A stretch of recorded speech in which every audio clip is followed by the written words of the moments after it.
আজকে তোমাদেরকে ক্যাপাসিটরের ক্যাপাসিটেন্স আমরা মেজারমেন্ট করব। এটা একটা ক্যাপাসিটার, আমরা জানি না এর কত এমএফডি আছে, সেটা আমরা চেক করব।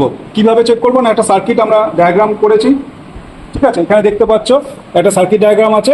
সেটা ক্যাপাসিটারে কি হচ্ছে, একদম ডাইরেক্ট একটা নিউট্রাল দেওয়া হয়েছে, একটা পেজ দেওয়া হয়েছে, আর তার সঙ্গে কি দুটো জিনিস রাখা হচ্ছে, একটা অ্যামমিটার রাখা হচ্ছে, একটা ভোল্টমিটার রাখা হচ্ছে। তো নর্মালি অ্যামমিটার সিরিজ সার্কিটে থাকে, ভোল্টমিটার প্যারালাল সার্কিটে থাকে। সেই সার্কিটটাই আমরা এখানে একটা করেছি। তাহলে এটা একটা বোর্ড, যার ডান সাইডটা হচ্ছে ফেজ, এটা বাঁ সাইডটা হচ্ছে নিউট্রাল। তাহলে আমরা ফেজটা কোথায় নিয়ে এসেছি, এটা ফেজে এসছে। তাহলে এটা হচ্ছে অ্যামমিটার, অ্যামমিটারে তাহলে ইনকামিং হয়েছে, আউটগোয়িংটা ফেজই হচ্ছে।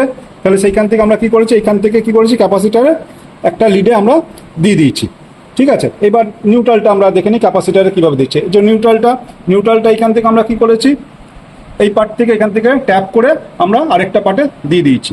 তাহলে অ্যামমিটার সিরিজ সার্কিটে আছে, ক্যাপাসিটারটা একদম আমাদের ডায়াগ্রাম অনুযায়ী আমরা ক্যাপাসিটারটাও কানেকশন করে ফেলেছি। এবার ভোল্টমিটারটা নর্মালি প্যারালাল সার্কিটে থাকে, সেটা তোমাদেরকে দেখাচ্ছি। তাহলে আমরা বলেছিলাম এই তারটা হচ্ছে ফেজ। তাহলে এইখান থেকে দেখো এই তারটা হচ্ছে, এটা হচ্ছে ভোল্টমিটার, ঠিক আছে, এটা ভোল্টমিটার।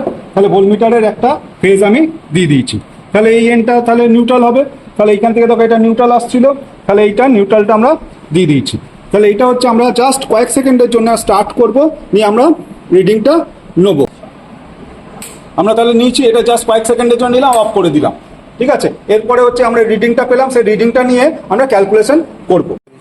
তাহলে এখান থেকে আমরা দেখলাম রিডিংটা পেয়েছিলাম, অ্যাম্পিয়ার হচ্ছে 3.1 পেয়েছিলাম, আর ভোল্টেজ হচ্ছে 260 পেয়েছিলাম।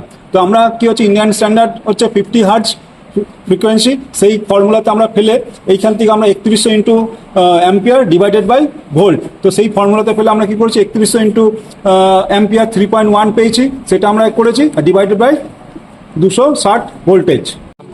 তাহলে আমরা এখান থেকে করেছিলাম, তাহলে এটা পেয়েছিলাম কত, মাল্টিপ্লাই করে পেয়েছিলাম 9610 ডিভাইডেড বাই 260 ভোল্ট। সেইখান থেকে আমরা কি পেলাম না 36.96 মাইক্রোফ্যারাডে পেলাম। তো আমরা এখান থেকে দেখো ক্যাপাসিটারটা আমরা এবার দেখে নিচ্ছি, তখন আমরা উল্টে রেখেছিলাম, এখন দেখো পরিষ্কার এখানে 36 +-5%, অর্থাৎ একটা রানিং ক্যাপাসিটার আছে, তার 36 এমএফডি। তাহলে আমাদের ক্যালকুলেশন অনুযায়ী আমরা কি পেলাম, এখানে আমরা 36 এমএফডি পেলাম। তাহলে ক্যাপাসিটারটা ঠিক আছে, তার ক্যাপাসিটেন্স আমরা ঠিক মতন মেজার করতে পারলাম।